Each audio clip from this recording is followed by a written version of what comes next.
All right. Good morning, everyone. Well, let's be respectful for all the time zones. Good morning, good afternoon, good evening. I know we have, somebody who's working with me as a student ambassador who's joining from Italy. So, good evening, Marco. We'll see you on stage in a little bit.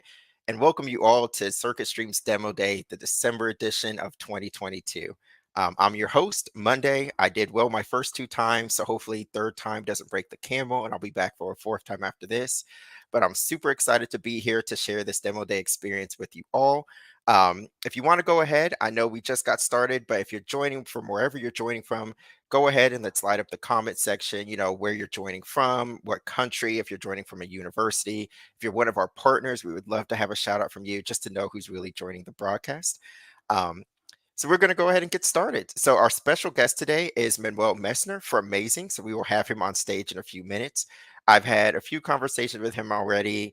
Amazing guy, super intellectual about the XR industry. I know he's going to have some great feedback for our Circuit Stream participants today. So for you all who may be new to Demo Day, a quick overview of our schedule for today. So 10:30, we are about to start our learner demos after a quick intro from myself.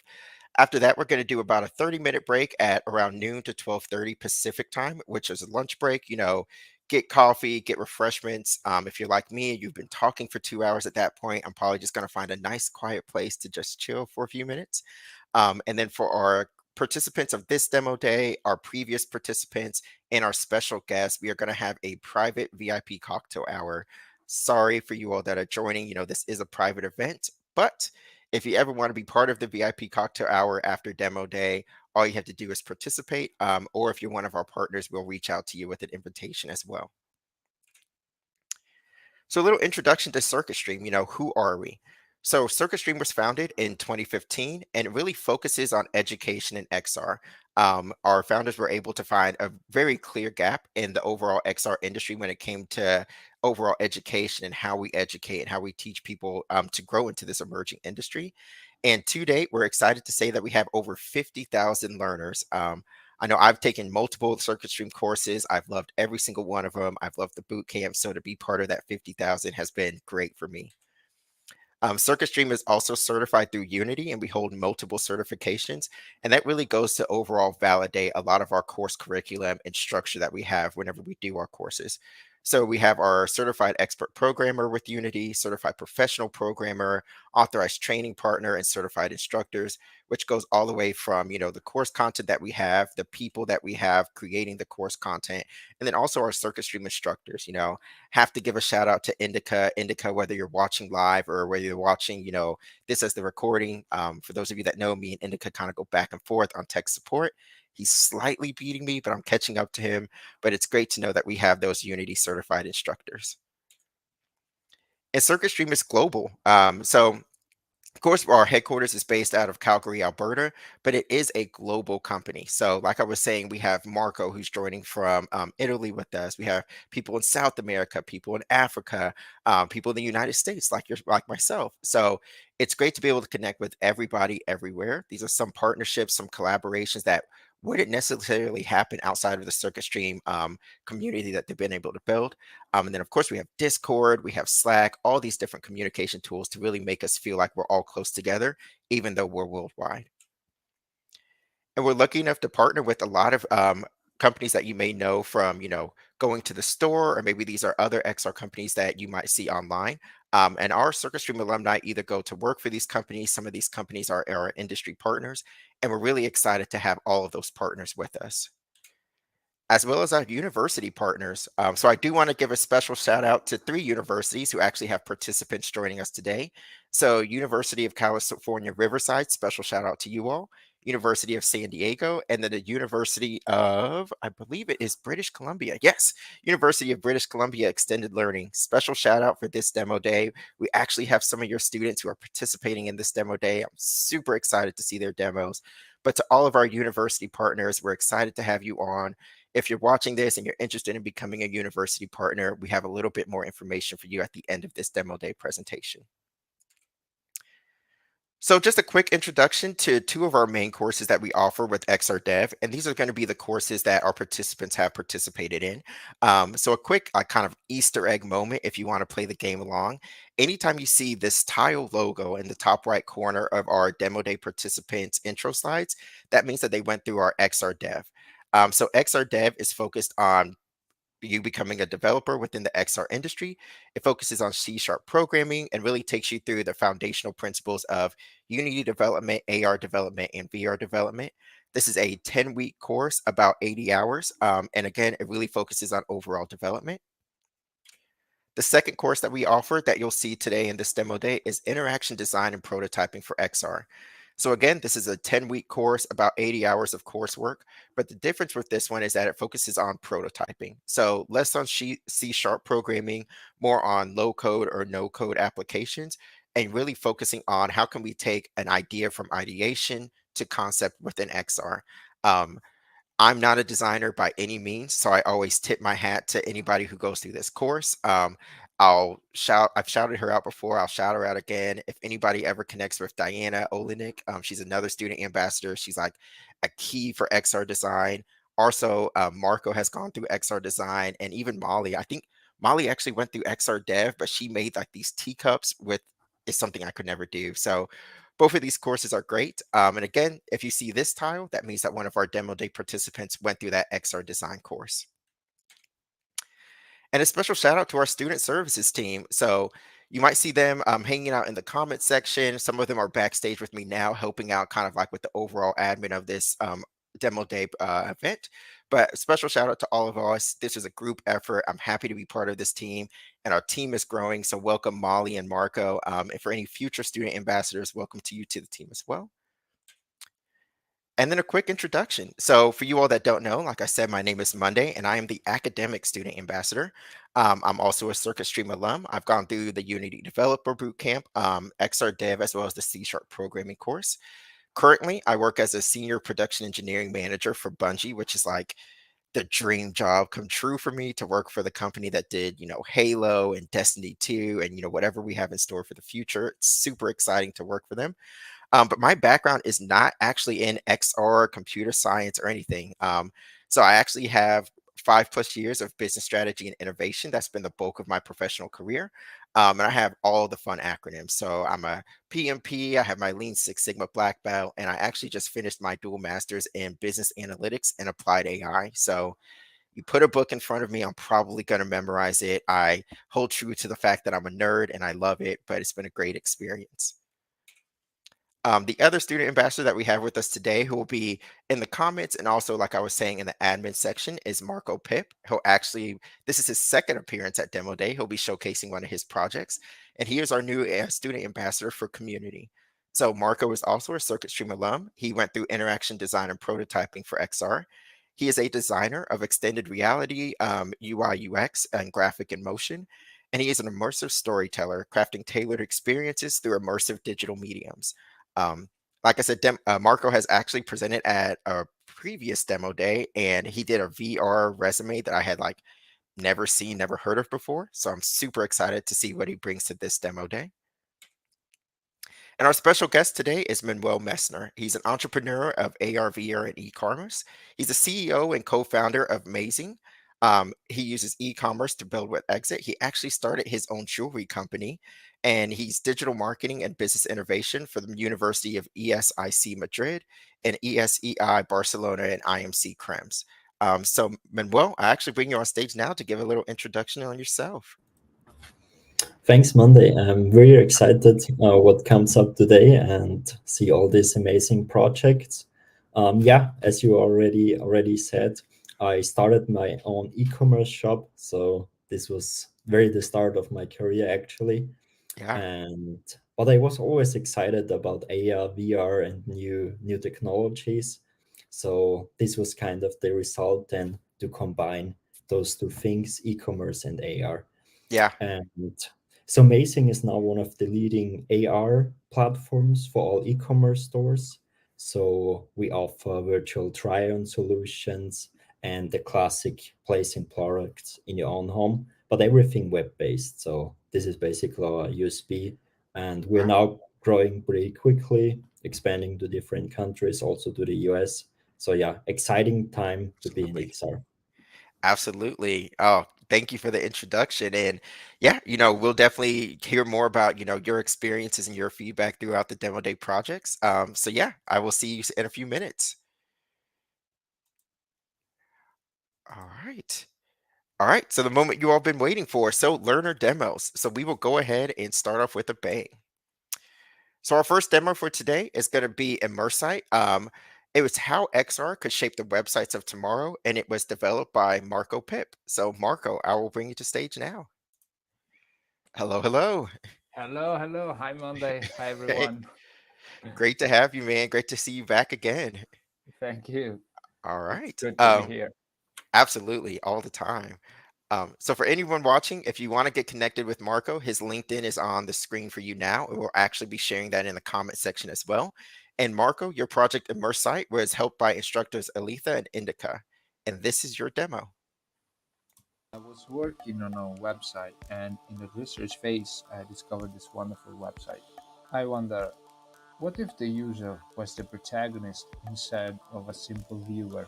And then, as an overthinker, the questions start popping in my head, and I ask, what will website be like in the next 5 to 10 years? And can the XR field be a parallel path, if not a substitute for the development of what the website of tomorrow could be? My answer to the question was Immersite. Immersite is the fusion between the two words immersive plus website. Immersite will be more a path than a project per se.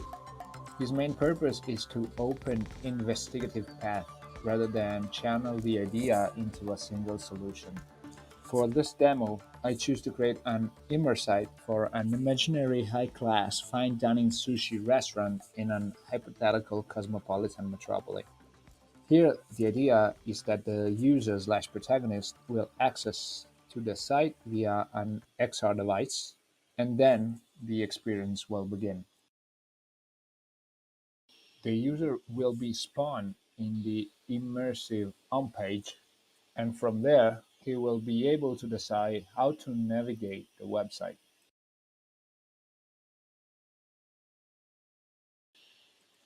For this demo, I imagine how an immersite via VR could expand the potential of storytelling.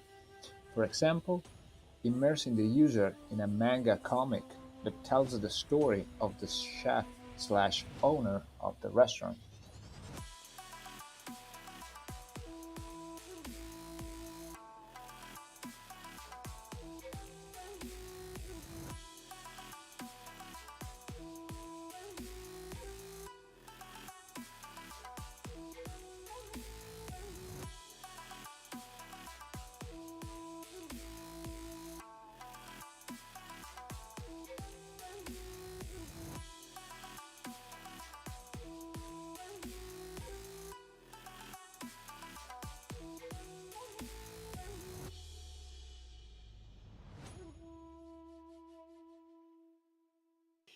If, as Joe Strummer said, the future is unwritten, how will we design it?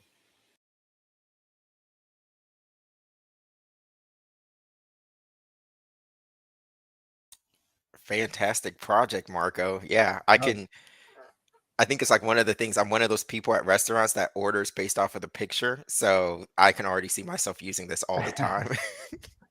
Well, great. Yeah, So I'll invite our special guest Manuel on stage now, and we'll open up a feedback session. All right. Very good job, Marco. thank you. Really liked it. Especially as I'm in e-commerce, I'm always thinking how will websites, how will online shops look in 5 to 10 years. This is also something really important for my business. So I'm absolutely on your side here that websites will be somehow 3D because there needs to be some evolution now to the classic 2D websites. Regarding the usability, probably if you search for restaurant, you want to know quickly what are the opening times, how does the menu look like, what are the prices, how you gonna tackle that. So the quick search things you want to know? Yeah. I think, yeah, the idea is to basically, my idea was to create a sort of a website that can showcase maybe much more a sort of portfolio, if you want, of what the restaurant do. But again, I think your feedbacks are really is something that I have to think about. Got it. I mean, there can be some quick fixes also. Just when you enter the website, you have the three buttons here: story, menu, prices, opening times. Yeah, exactly. The idea is to So transport. Also thinking pretty long term. What I have in my head as a vision also, the new internet, when you enter, will be a kind of a metaverse, and you can search for sushi restaurants, and then you have 10 immersive websites lined up in XR already and stacked up next to it.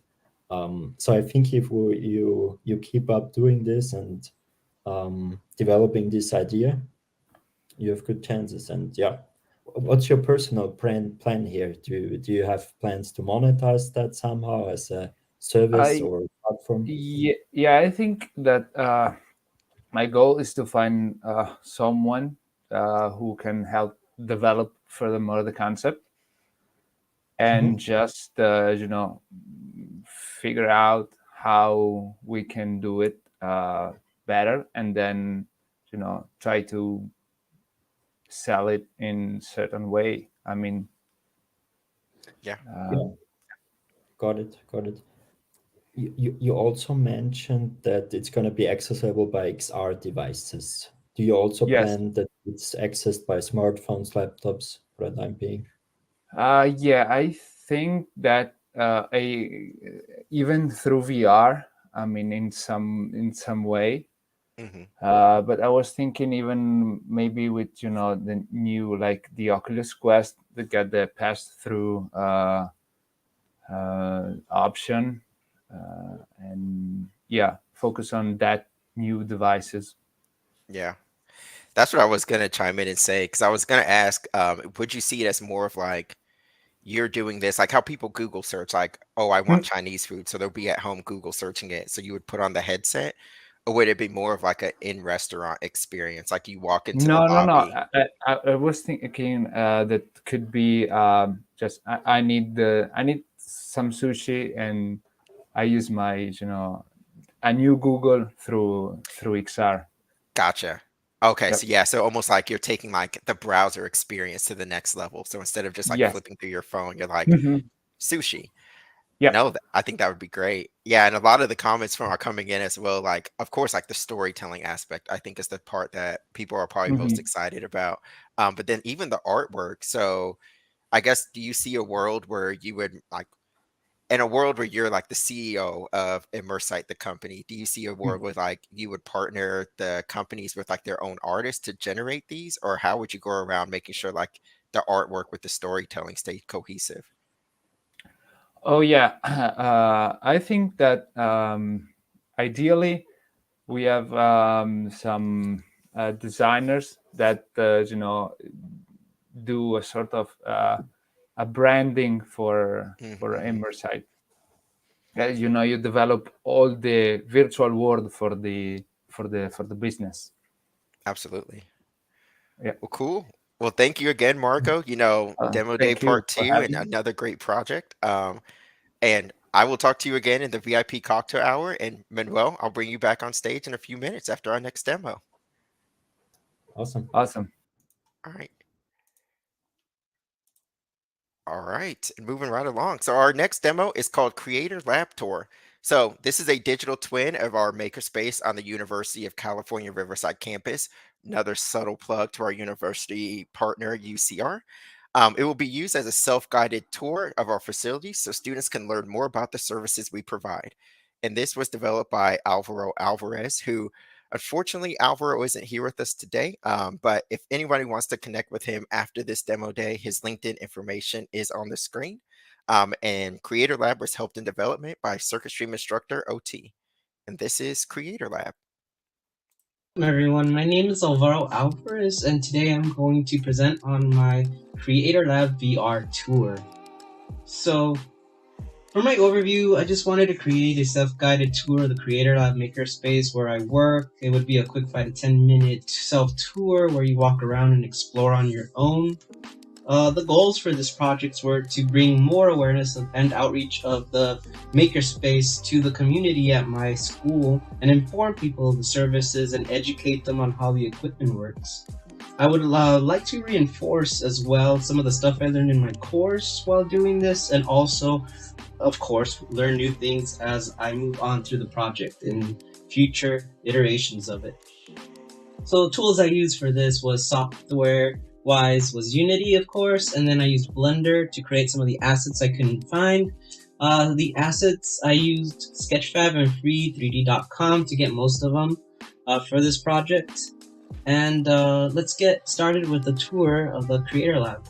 Welcome everyone. So here's the tour of the Creator Lab. So as you notice when you walk in, there's an avatar of myself greeting people, and he just automatically waves. For the future, I do want to add some functionality where if you walk up to my avatar, he will be able to answer some questions or provide some useful information about the Creator Lab. So let's walk a little further. The way I'm moving is with the left controller, I can move forward, back, and turn. With my right controller, I did the feature where you can just kind of quickly turn left and right. So here to my right, we'll first have the section with the sewing machine. So students normally come in here, they are able to use these for free. They can sew costumes, create like stuffed toys. I've had a lot of cool projects done in the Creator Lab with this section. Over here you can see we have all our 3D printers. This is the section where students can come and 3D print or submit files to us. In the future I do want to instantiate like a bubble up here where they get more information on the service and they can learn more about 3D printing. Over here we have our Cricut machine, so it's our paper cutting area where students can come and use these machines to create like vinyl cuts, cut out paper, do origami projects, a lot of cool stuff. Over here in the back we have the TV that's connected to the VR headset. So people over here normally kind of play like VR, use the Adobe software, Blender. So these are high-end machines, so they can handle a lot of that stuff. Over here we have like a little music area of our makerspace. So we have a keyboard, so you can see we have that there. We do have a drum set too, but I need to create that or find an asset so I can load it up. And this concludes my virtual tour of the Creator Lab makerspace. Thank you for joining me today, and hope everyone has a great holiday. Thank you again. Bye. All right. And Manuel, I know Alvaro isn't here, but we'll go ahead and bring you on stage and you can at least provide some feedback. Got it. So thank you, Alvaro, if you're watching that in hindsight.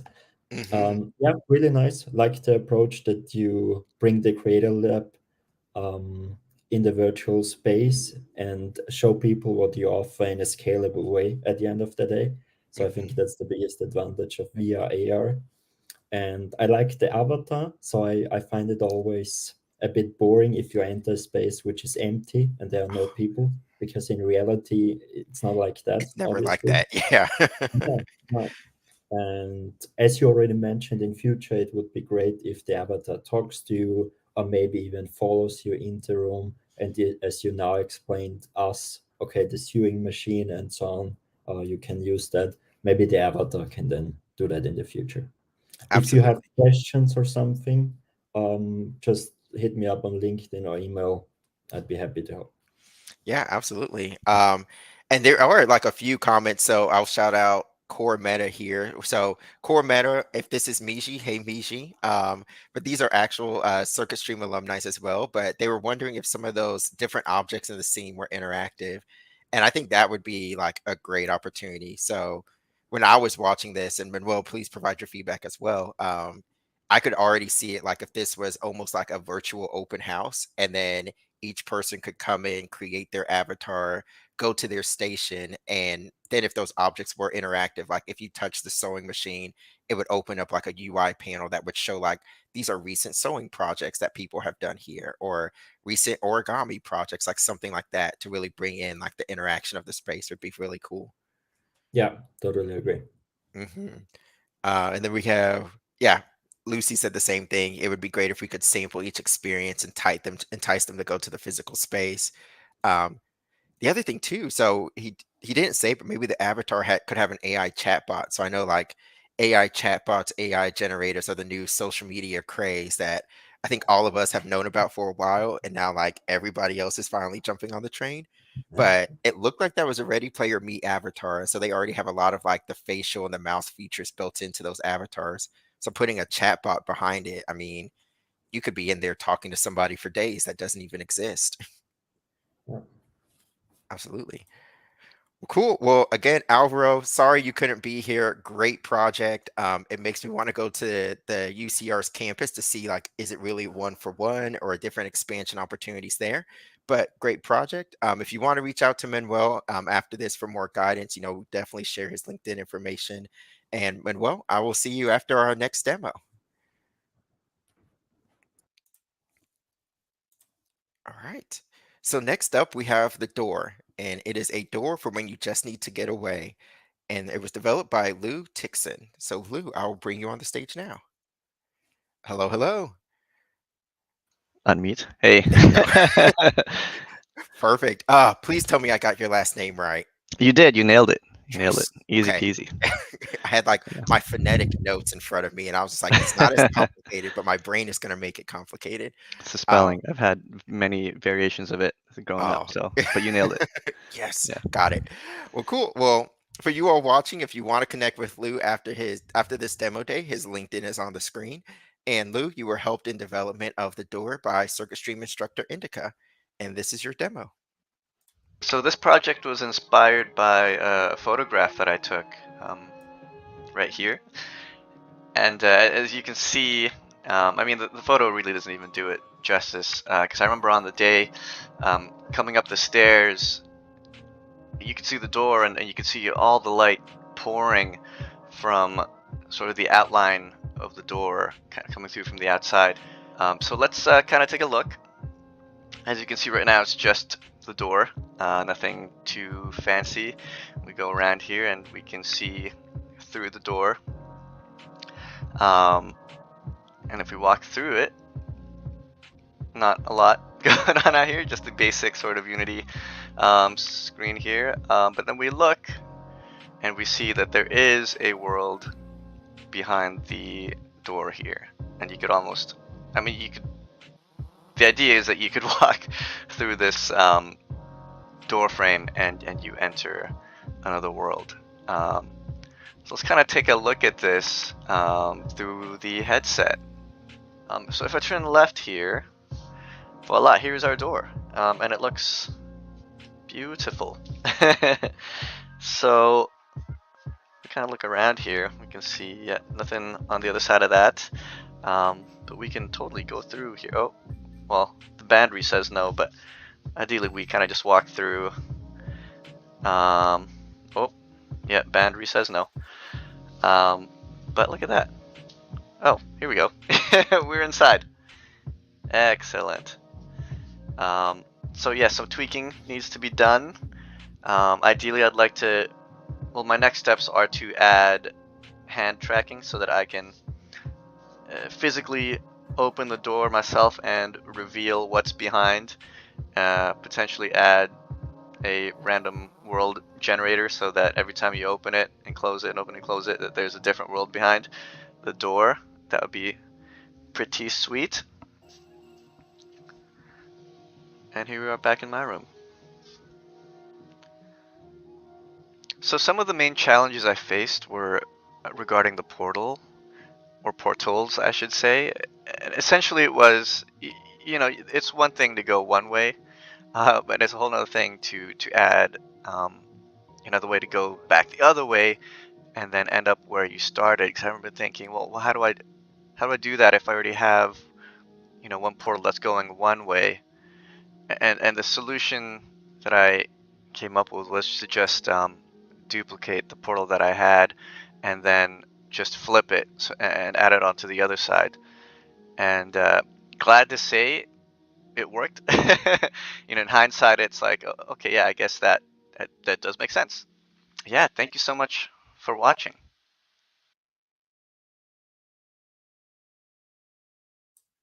Yeah, Lou, I know I've said it multiple times, but the vibes of the video, like the voice and music combination, dude, that is like a Sweet. rainy Sunday vibes, like in the core of it. I'm glad. Well, great. Well, I will bring our special guest on stage for the feedback. Cool, cool, cool. Hi, Lou. Hey, So Manuel. very nice fix, first of all, with Thank the you. double-sided. And I really like the simplicity of that you named it just the door. You know, it can be anything, but for us XR enthusiasts, it's already something. Okay, we're gonna step into a different world or something like that. So good job with that. Do you have any questions for me now? Yeah, I mean, I guess, yeah, I'd love to know kind of what you think and where it could be applied, or, you know, because for me, it was just like, you know, was inspired by that photograph, and I thought I just kind of want to Mhm, make this and Mm. see what I can do and see how far I get. But I haven't really mhm. thought so much about like applications or, you know, real use cases or anything like that. Got it. I've seen a lot of portal solutions in AR, which are used a lot in marketing. Mhm. So, for example, you have a virtual pop-up store in Vienna. I'm now in Vienna, and company says, okay, I want to have a virtual pop-up store, and then you go to a certain part in Vienna, and then you walk through this store, and then you end up in the pop-up store, and it's not just a normal pop-up store, but it's really an experience, you know. Oh, cool. That's what I was thinking initially. So really for marketing campaigns. And Yeah. yeah, what do you think? Would it be good to apply that in AR then as well, Lou? Would it be Yeah, I mean, possible for you? I think definitely, yeah, both things, you know, because one of the other things that I did think about was, you know, it's like just a nice way to kind of step into, you know, a game, for example, rather than just pressing the start button. You know, you're really kind of walking Mm, into a game, and then same thing, like what you said was great, you know, like having, you know, bringing a storefront to yourself, you know, or something like that, and then just being able to step into the shop from kind of wherever you are, I think is really fascinating. And then Yeah. maybe adding gamification elements Yeah, or competition or something like that, that people are really animated to put that door in their home and start playing with it or doing whatever, right. and then posting it on Instagram or whatever. And then Oh, that's cool. if you sell that as a service, you can always say, hey, you get a ton of user generated content just by having an Oh yeah, AR campaign here. Yeah. cool. We actually got a comment that kind of like, Jeffrey is saying that could fit nicely within larger experience, like the Quest meditation Mhm. apps, like Trip and Home as well. So yeah, I think Sweet. it would be great. Cool. That sounds cool. Absolutely. Uh, so I have to kind of like nerd out for a moment. But we have this comment. Lucy was saying it's kind of like the Monsters Inc. for adults. And Oh going my back to God. like, Yeah. yeah, going back to what Manuel was saying, I think I always lean towards like the gamification of things. That's just like what I like. And I could see this being like a fun, like pass through game. Like you register somebody's space, but then you make their actual door your door portal. And then it becomes like a Monsters Inc. experience, or the scene from the Matrix too, when they're like running through the mansion and they open the door and they end up on the Right. top of a mountain and you're like trying to play tag or something, but each time you open the door, you end up someplace else. That Oh, could that's be a fun cool. experience as well. Mhm. Oh Yeah, yeah, that's sweet. or like Chris said in the comments here, add more portals and make have fun with it. Yeah. Yeah, definitely. Most Yeah, definitely. Yeah. absolutely.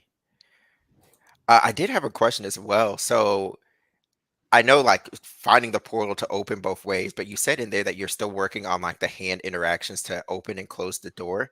I don't know if you've explored this as well, but you can just do like hinge mechanics for the door, and then use like the XR interaction toolkit. Have you played around with that yet? Yeah, yeah. I meant more just like having like the using Oculus integration have like the hand tracking so that you're using your actual hands to Gotcha. grab and open the doorknob, and rather than using Oh, a gotcha. controller, right? Because it's even more immersive when you're actually using your own Hmm. hands, right, rather than like a controller. So that's more what I meant by that. Okay, Yeah. perfect. Yeah. Cool. Well, Manuel, any final words of advice for Lou, or Lou, any questions for Manuel? Not that I can think of at the moment, but I probably will definitely at our VIP cocktail hour. There we go. Sure. Yeah, Yeah, looking forward to talk to you later. I see likewise. potential. Yeah. If you Absolutely. need tips on monetization or whatever, just let me know whenever. Awesome. Thank you. Thank you so much. Absolutely. Well, Lou, it was great to see it. Can't wait for the door to become the doors, plural, and see what happens next. Yep, I you will got it. talk to you again at VIP Cocktail Hour. And Manuel, I'll bring you back on stage after our next demo. Thank you, guys. All right. The next demo is Outland Tower. So the description for this one is: you suddenly appear at a strange tower in the middle of nowhere. Constant dreams told you that being there was inevitable, so now it's up to you to explore and escape this strange and ancient tower. Outland Tower is an exploration escape room game with mystery elements. Um, and again, unfortunately, Arturo Silva wasn't able to join us live today. So we'll go ahead and watch his demo, and then Manuel, I'll bring you on stage for some feedback. But if anybody wants to connect with him, his LinkedIn is on the screen. And this project was helped in development by Circuit Stream instructor Indica. And this is Outland Tower.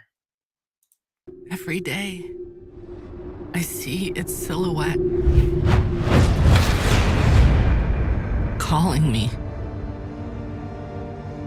I never felt so in touch with the unknown, so close, so confused. I haven't ever questioned my sanity until now. I'm starting to get obsessed with it. I need to end this now.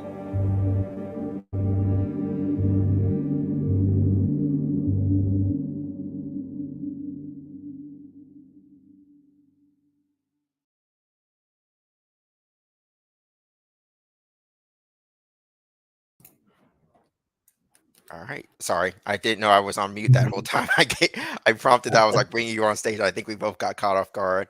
Um, so I think this is like the first ever demo day cliffhanger where it's just like, wait, Mhm. what's going on? But needless to say, what are some of your feedback that you have for Arturo? Impressive teaser, really. I have to say it triggers emotions, and I think this is one of the most important things to get people excited about it. Yeah.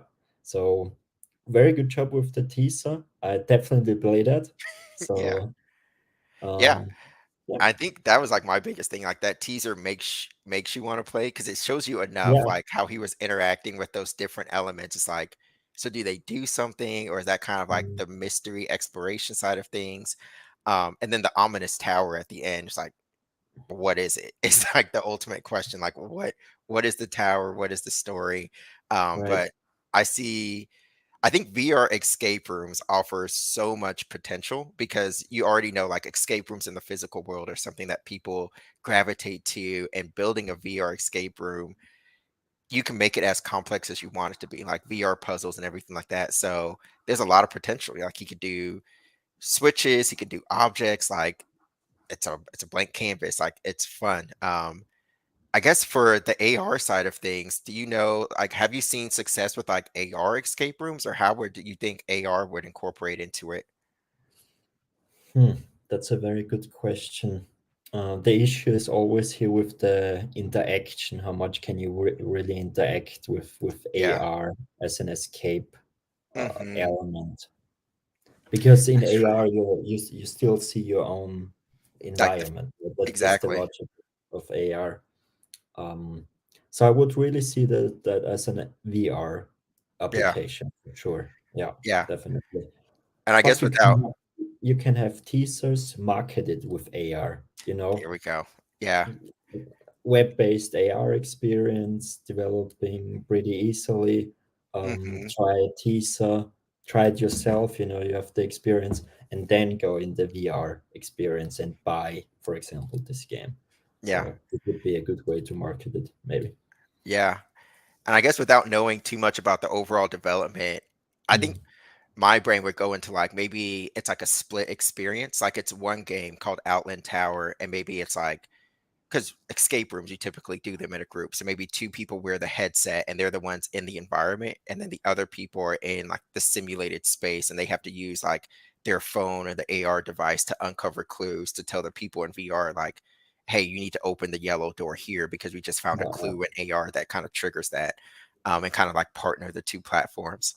But it's very interesting. Yeah, very interesting.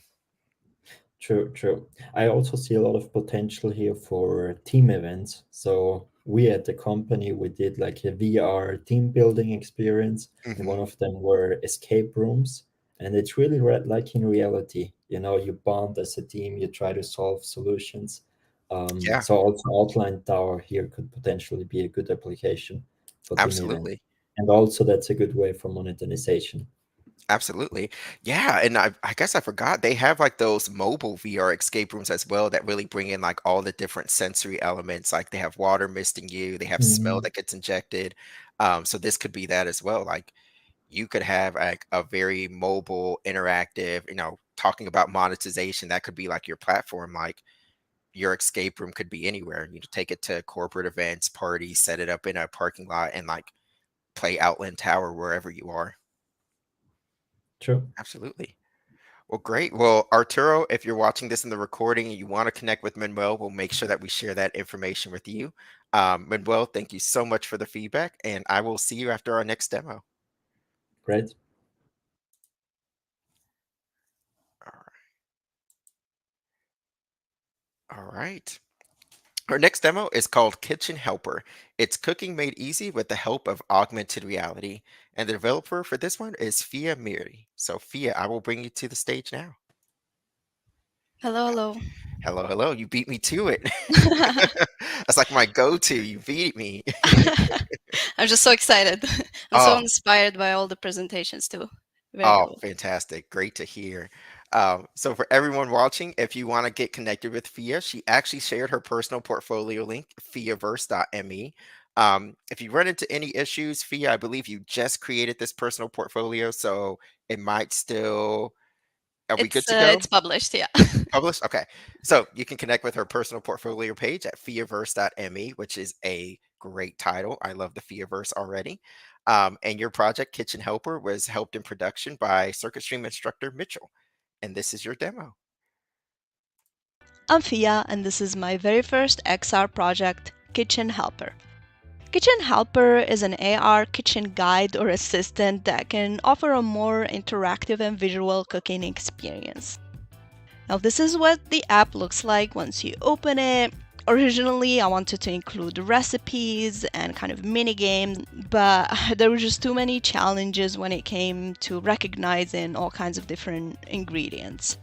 I'm showing you the cake decorating aspect of it.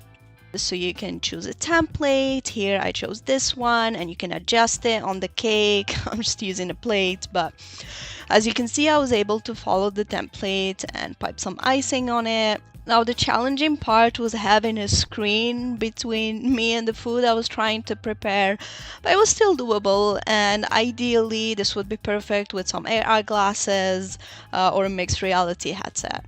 I also tried cutting up some fruits and vegetables, but again, it's a bit challenging using a knife with a screen between me and the food. So it was a pretty challenging first project for me, but I learned so much, and my main takeaways is that I just have to keep doing more projects and go back to basics and kind of just master that first before I try to do things that are a bit too complicated for me right now. And I also noticed that limitations really boost creativity, so I'm gonna keep pushing my limits and keep trying to figure it out. For this project, what I decided is to adjust the scope first of all, so I'm mainly gonna focus on the aspects that I showed you in this demo. I'm gonna improve occlusion and add some hand tracking and work on the UI and UX design of the app. And that's all. Thank you so much for listening.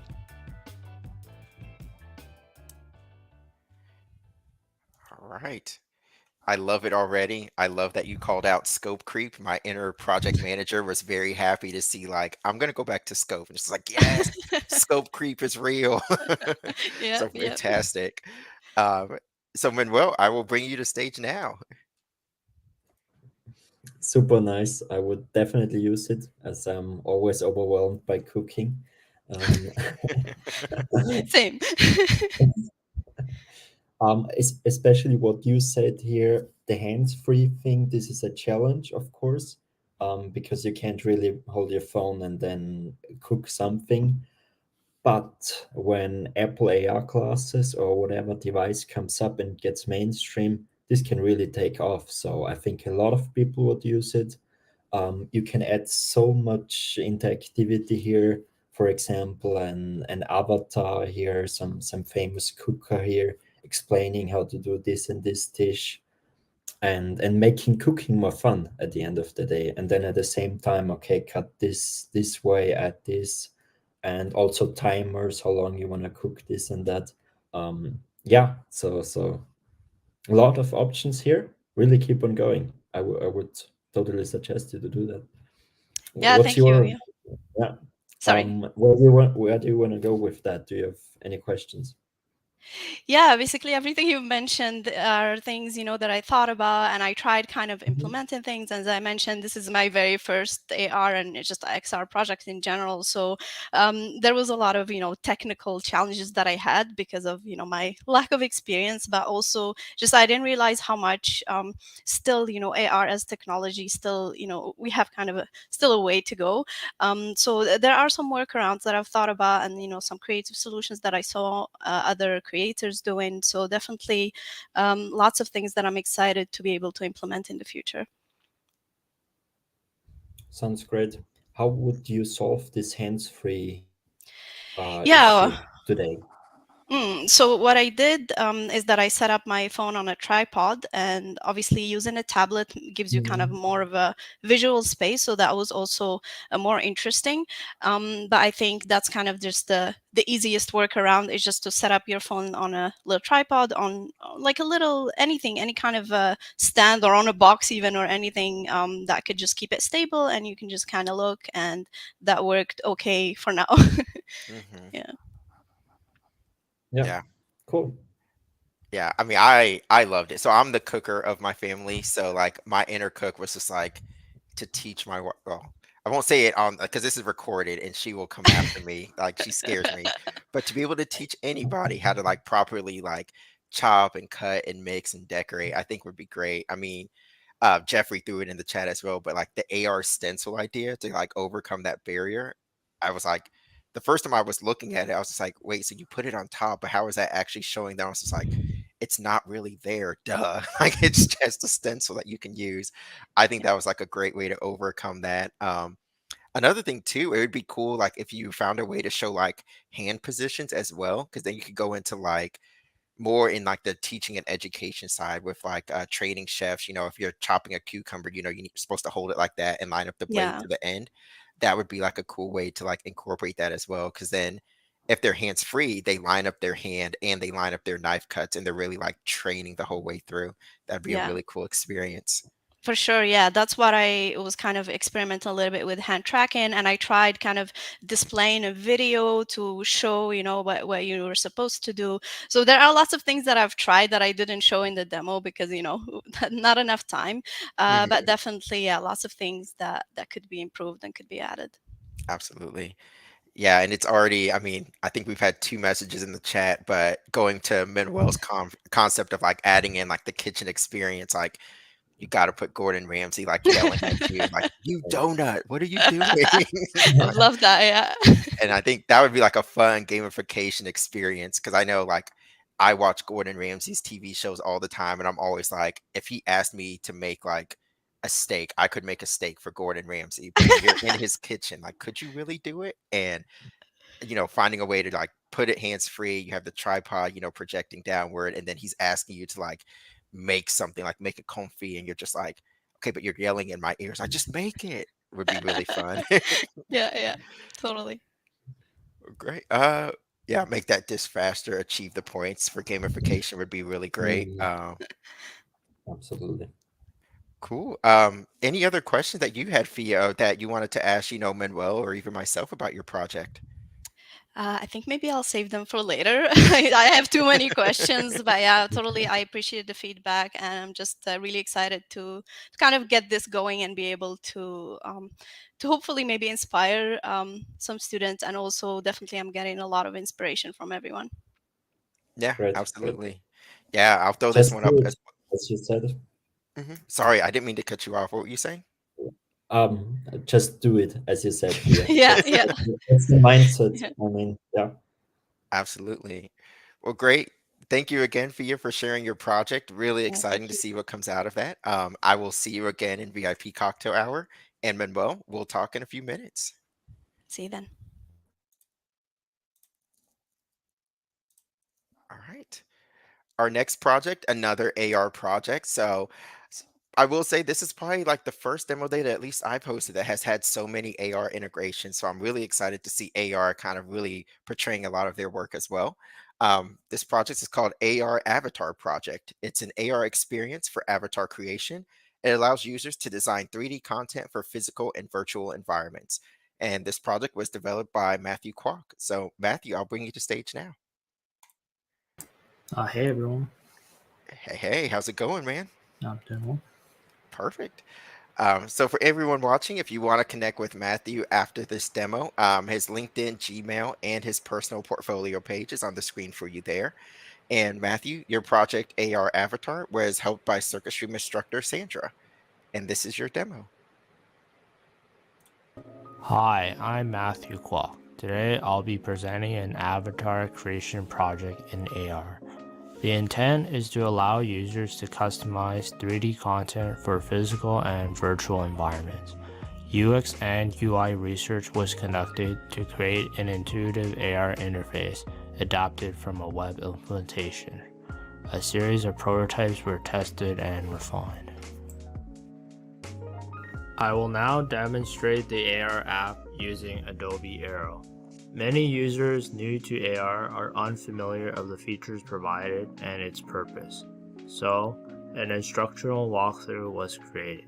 This allows users to understand what the interface does and how they can customize their avatar. This user tutorial is easily accessible via a help button. Models and UI for AR were scaled to match the size of physical objects such as a toy figurine. To make it easier to view and select, the UI was created in 3D and angled towards the user.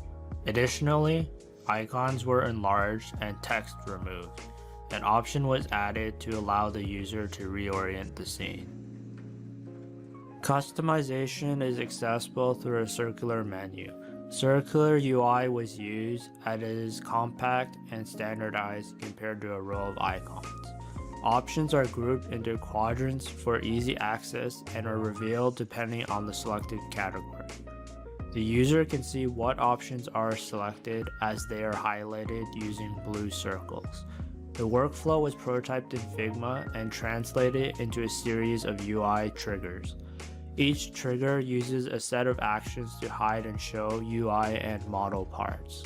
Separate 3D models were created to support avatar customizations such as shirt variations. To avoid usability issues with 2D UI, 3D versions were created. Separate models were created to represent different UI display states. These models were required since it is not possible to store state information nor script state changes in Aero. Once users have customized their avatar, they may want to showcase their model in a physical or virtual environment. Options exist to allow users to swap between digital dioramas or view the avatar in their current location. Users can also hide UI controls. Possible future work includes looking at adding an animation. Thank you.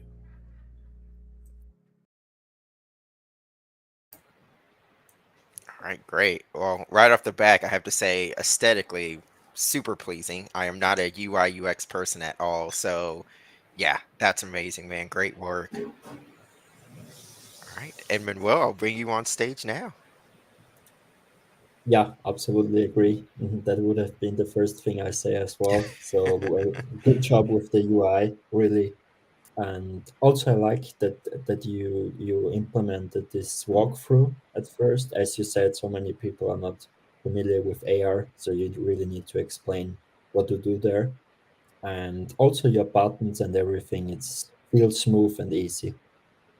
Then also you're already quite advanced, I think, in development. So good job with that.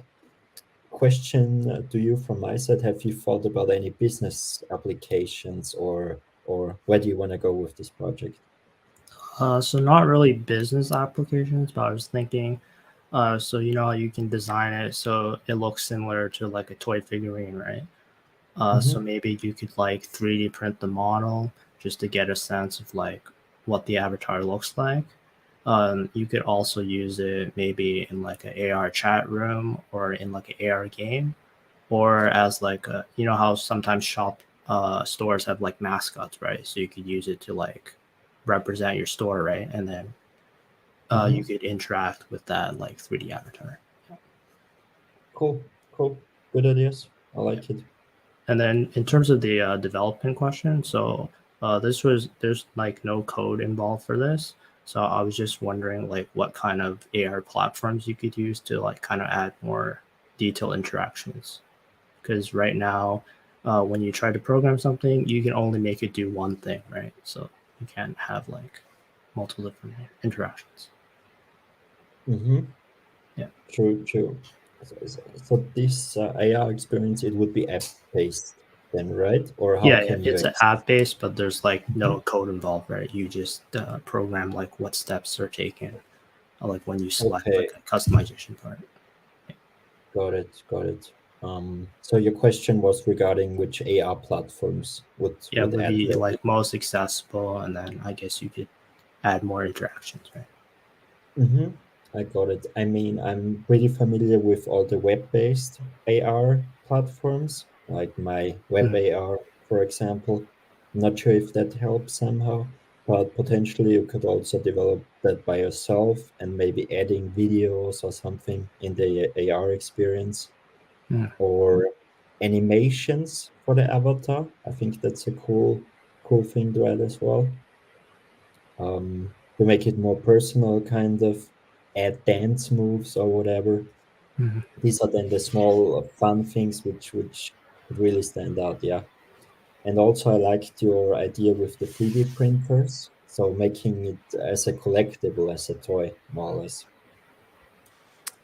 Yeah, I think that was like the biggest like inventive idea that we've heard.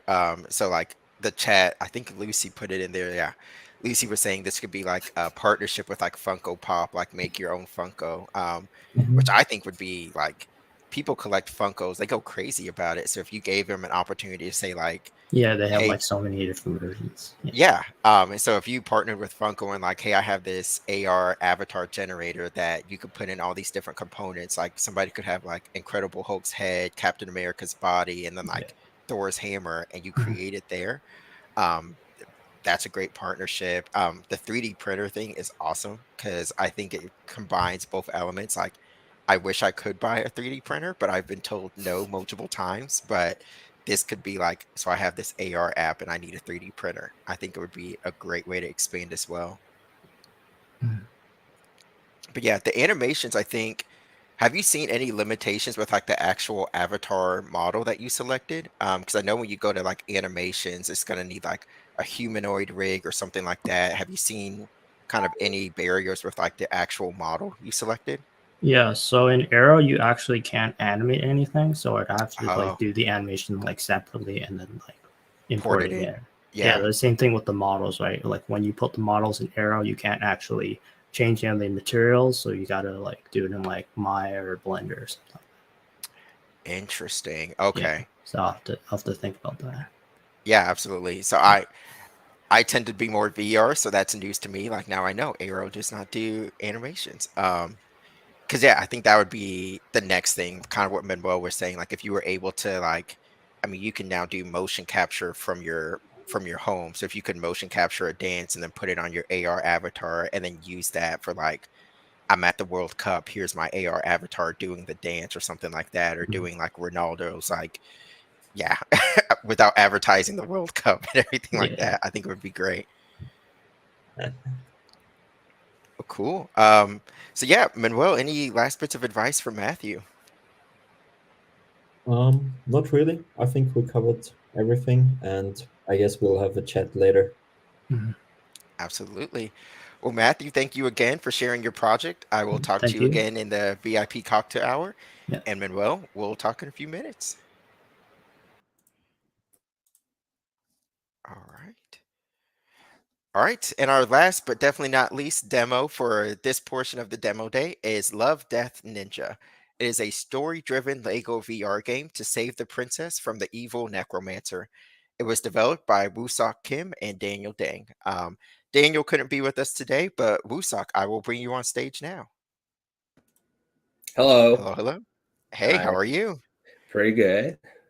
All right. Super excited to see it. I know you've been anxiously waiting backstage. For you all watching, if you want to connect with Woosock or Daniel, all their contact information is on the screen for you here, and we'll be sharing it in the comment section.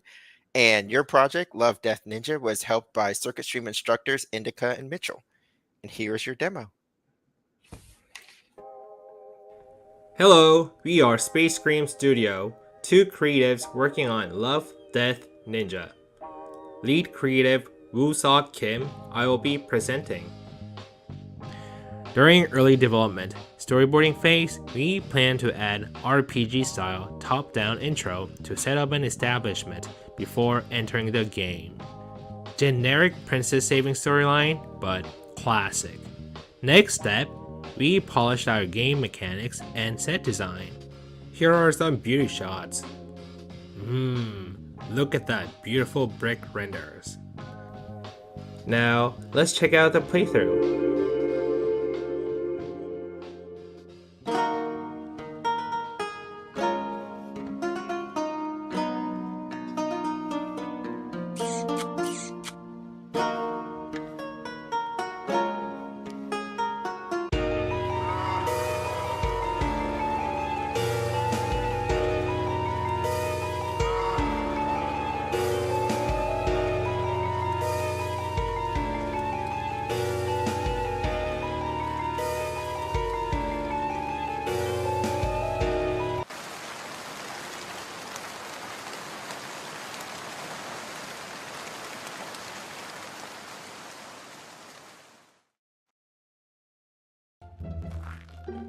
Piccole sempre un po' buttare per lui, un po' papà, questo è come sentare, mi fa salvare.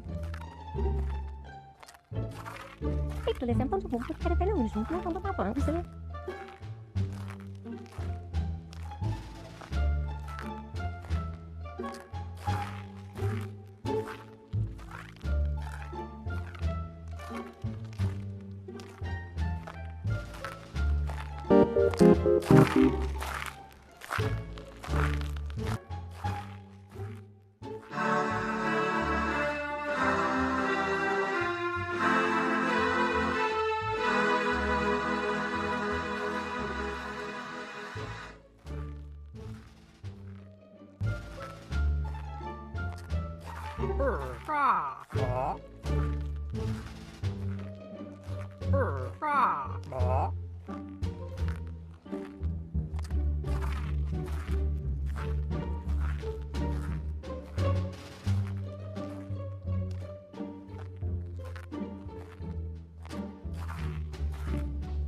Now, I'll pass it to Daniel for a more technical aspect. Hi, I'm Daniel. I will explain some details about the technologies we used in the game. While using the timeline as the controller of the cutscenes, to make it fun, we have added some visual effects such as particles, light changes, and tail render. In the game scene, I create a water shader and make a small ocean as the outer environment. Our next goal is to add AI Pathfinder for guards and combat systems. Thank you. Thanks for watching!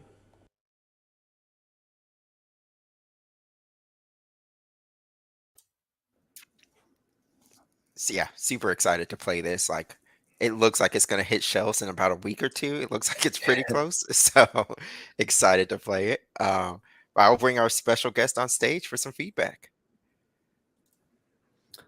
Well done, Wooseok. Really Thank you. brings back nice memories from my childhood playing Lego, and I think it's just a great idea to bring that in VR because a lot of people can identify with Lego, right?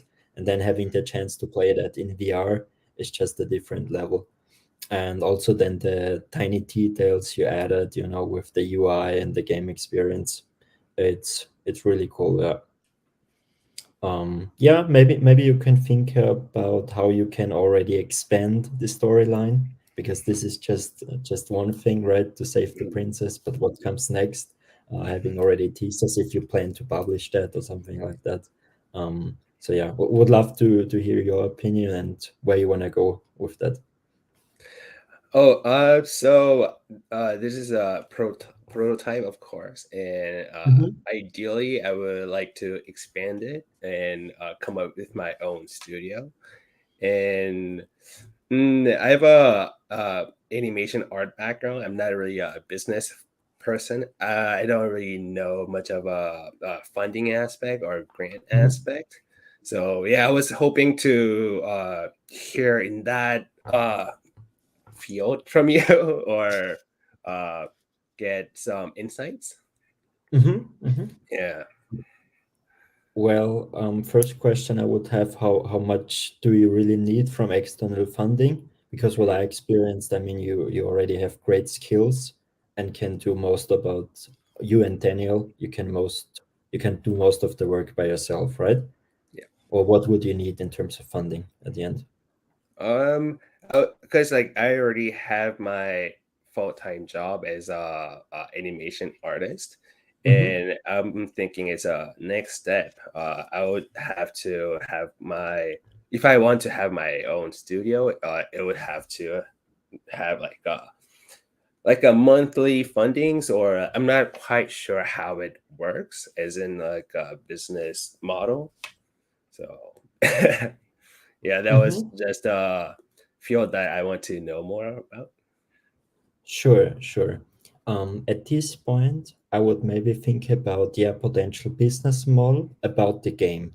Maybe you have a free version and then in-game purchases. That's always a good way. Maybe even a monthly subscription where you say, okay, those premium users get new features, get to the next level, or something like that, and then see how much people are really willing to spend. I mean, you can try out different forms here. Talk to people directly. Hey, how much would you be willing to spend? So don't be afraid to really get this direct feedback from potential players. Yeah. And I would just echo exactly what Manuel was saying. I think the biggest disservice a lot of times people do with price points is you as the developer will always put a different price point than the actual consumer would put. So getting that consumer feedback, and just because something is free, that doesn't mean like it's a bad thing. Like, so many games are free, and then like what Manuel was saying, you can have expansion packs. I know that the horrible M word of microtransactions, but like that's business. And so like, especially with you branding it with Lego, there's like the Lego community is insane. Like it's insane. So you could do like partnerships with like back off of the partnerships that Lego has with like Star Wars and all these other companies to say like, hey, you already have a partnership with Star Wars. Let's put a Chewbacca figurine inside of our game, and you pay $5 for Chewbacca or $3 for a lightsaber instead of a shuriken. But making the base game free is what opens up that market for all these other sources of revenue versus putting a $20 price tag on something up front. Oh yeah, for sure. So true. Yeah. I did have like some technical questions I wanted to throw at you, so slightly buckle up, but really echoing this one that Jeffrey put in there. So like, is this project huge? Because there's so many different like elements that are going on. The models are super detailed. Like, how have you guys done about like optimizing like the size and like the performance of this project?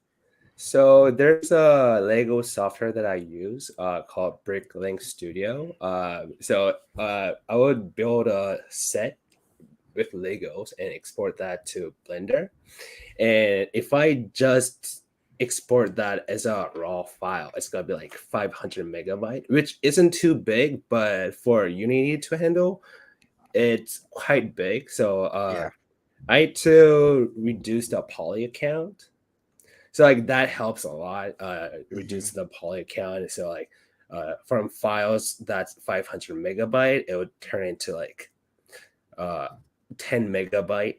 Oh wow. So Yeah. yeah, but the quality would be slightly reduced, but it's Lego set, so you're seeing it from a distance. So it's not too bad of a quality reduction. So like hmm that's how I kind of like optimize the file size. Okay, cool. Interesting. Yeah, I And then, would also oh, go sorry, ahead. Mandy, to cut Nope, you go off ahead. here.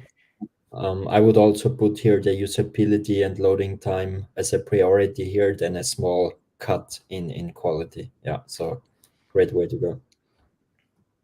Absolutely. Yeah, and I think we've talked about like optimization models, but depending on like the size of your levels, like you can also do like occlusion, of course, and like LODs and everything like that. Um, your enemy characters, are they like adaptive AI, or what is your AI model for the characters for the enemies right now? Well, it's not quite AI path. I'm not quite sure if if there's like a technical terms for it. I was following a couple YouTube videos and hmm following Unity tutorials. It's not AI path though. I do Okay. know that AI path is more advanced or like better way to do it. So hmm I think Daniel's gonna try to update to AI path. Gotcha. Yeah. Okay. Because yeah, I was just thinking like it'd be cool if like the AIs. I didn't know if you guys had thought about it, or if you were maybe Daniel's working on like state changes for the AI, so they could have like an alert mode if they like hear something versus like attack mode if they actually see you. That would be something Oh, cool to kind of build the yeah. tension of the game. Yeah, definitely. It would make more immersive. I feel like immersive is just too overused these days, but yeah, it would make player more engaged for sure. Absolutely. Well, cool. Well, Manuel, any last words for Wooseok and his project? Just keep on going with it. I really like the idea, and well done. Thank you. Absolutely. Well, Usak, I will talk to you again in the VIP cocktail hour. And Manuel, this is actually the end of our demo day, this portion of our demo Well, day. So, again, thank you for being our special guest. And I will talk to you again in the VIP cocktail hour.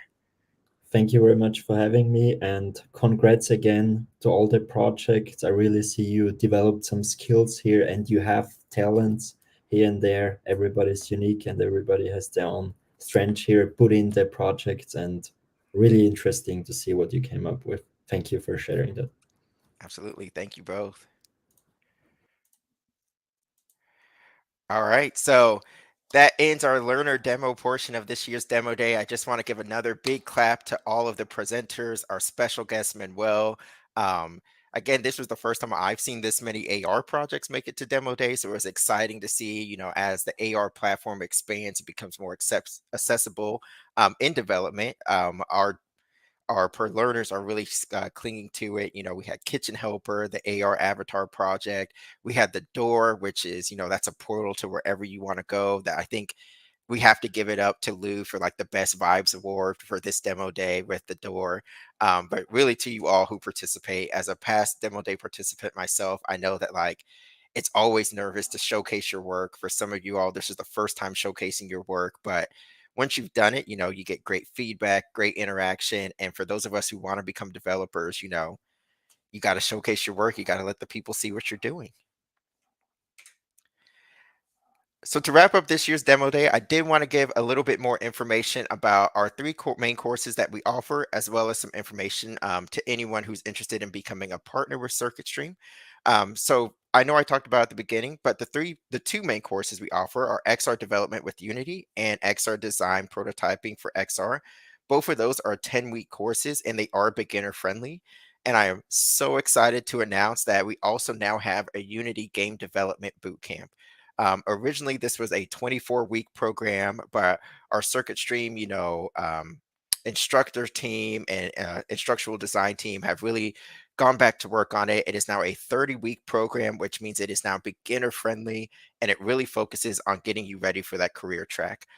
So I'll share more details about these programs as well. So for XR development with Unity, again, this one focuses on actual development using C# programming within the Unity engine. So you're going to make Unity engine games, 2D and 3D games, as well as AR and VR applications in the Unity engine. You're going to have 3 hours of instruction per week and 10 plus hours of office hours per week. So these office hours, cannot stress enough, are crucial for the overall success of current learners, future learners. It really gives you time to ask questions with our instructional team and get the assistance that you need. For this program, once you become enrolled into it, you do have lifetime access. It's flexible, it's part-time, it's industry-based, and you leave with an industry-recognized certification as well as portfolio pieces. It's 10 weeks, like I was saying, and if you're interested in joining this course, the next cohort is coming up on December 15th, and the one after that starts on March 2nd. And these are just a quick glimpse of some of the C# programming projects that our learners have made while they're in the course. So I went through XR Dev. I was super excited because week 2, you're making projects. It's not, you make your first project at the end. It's like week 2, you're to the point where you're making some great projects.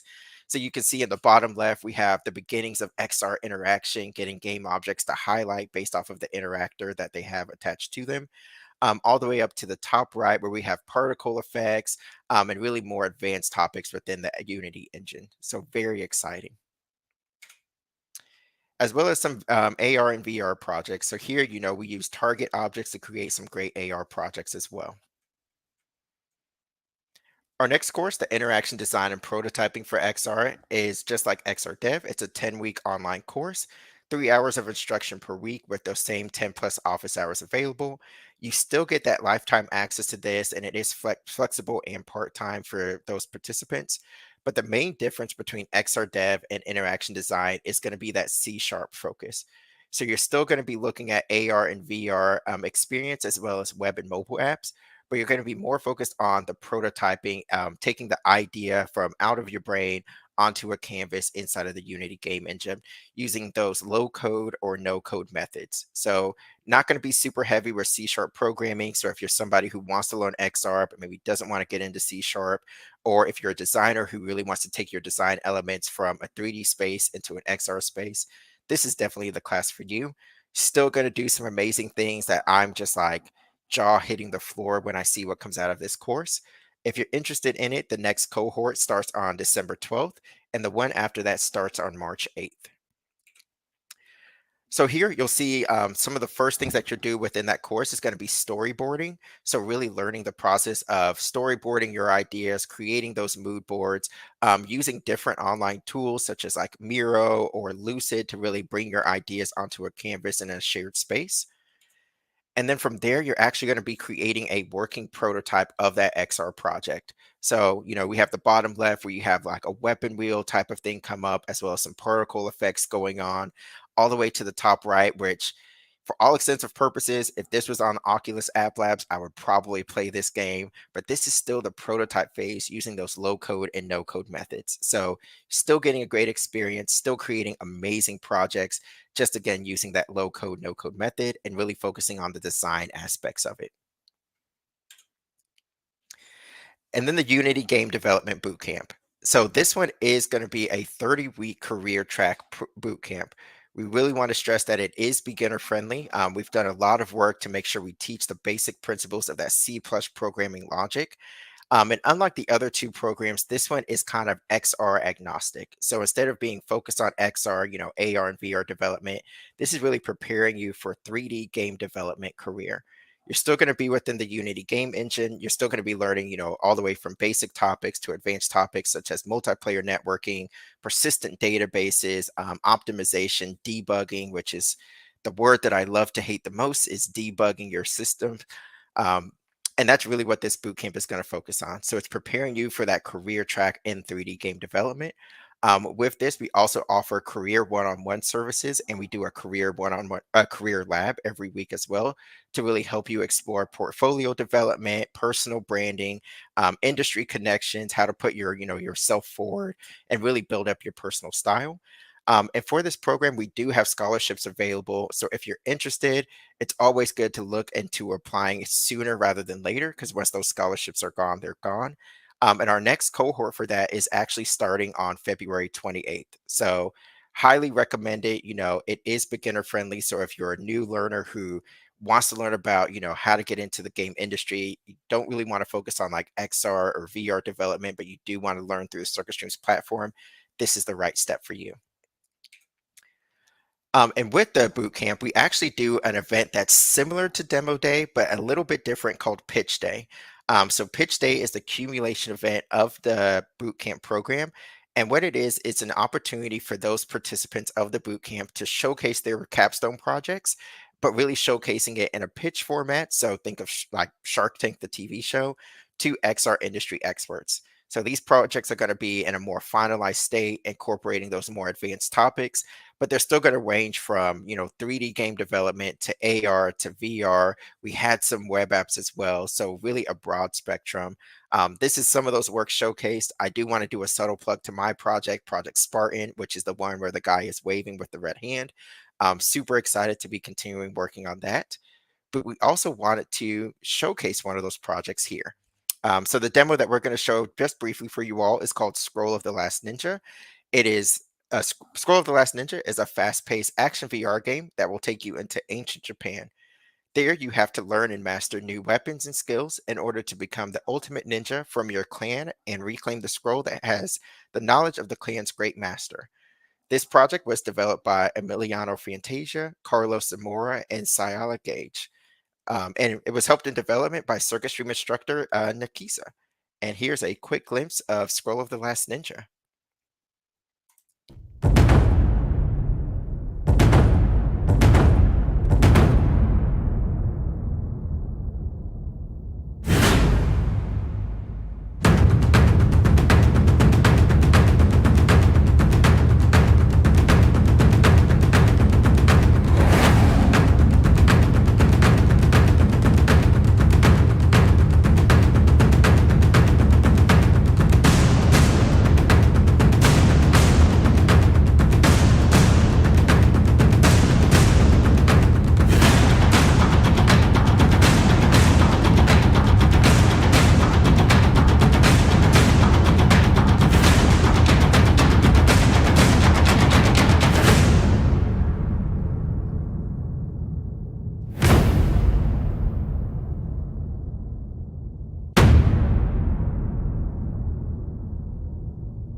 All right.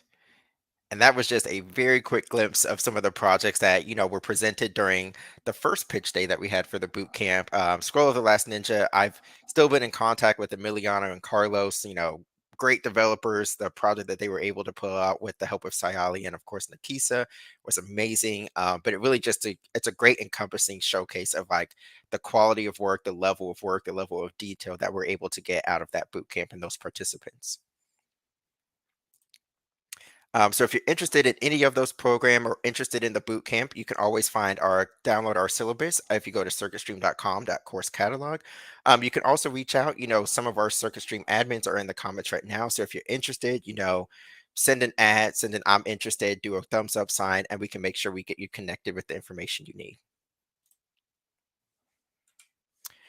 All right. And for our partners, so I did just want to quickly say, for anybody out there who's interested in becoming a partner, if you're interested in hiring CircuitStream learners, if you're interested in collaborating with CircuitStream on a future, XR endeavor, businesses out there, if you're interested in offering internships or employment opportunities to current or future CircuitStream learners or alum, and then there's university partners. So if you're interested in offering our CircuitStream programs as extended programs inside of your university, definitely reach out to our partnership teams. We're happy to reach out to you. CircuitStream is a growing global, cannot emphasize, global community. We're always looking for new ways to partner with you all to create, the programs that can help your business endeavor excel, as well as new opportunities for our learners. So if you're interested in any kind of partnership levels or just discussing those partnerships more, you can reach out to us at partners@circuitstream.com, and we'll definitely, reach out to you, have those conversations, and get a partnership going. All right. So I just wanted to thank you all. We are winding down this Circuit Stream demo day. I'm a stickler for time. We got about 5 minutes. So in my head, I'm like, we're right on top. Thank you again, all of our participants, all of you are who are in the chat, who decided to join with us live. For anyone watching after the fact, thank you for watching this and just sharing this experience with us. It's been a great demo day. I loved all the projects. So for you all, just to let you know, we're going to take a 30-minute break. For any of the participants, past participants, our partners, our special guests, we do have that VIP cocktail hour coming up right at 12:30. That is a private closed event. So I'm sorry for you all watching. If you didn't get the invite, I don't want to say like you're not the cool kids at the table, but if you want to be invited to the VIP cocktail hour, reach out to us, participate in demo day. We're definitely always interested in expanding it more. It's been great again, third time's a charm. Hopefully I get asked back to a fourth one, but thank you all for joining us, and you have a great rest of your day.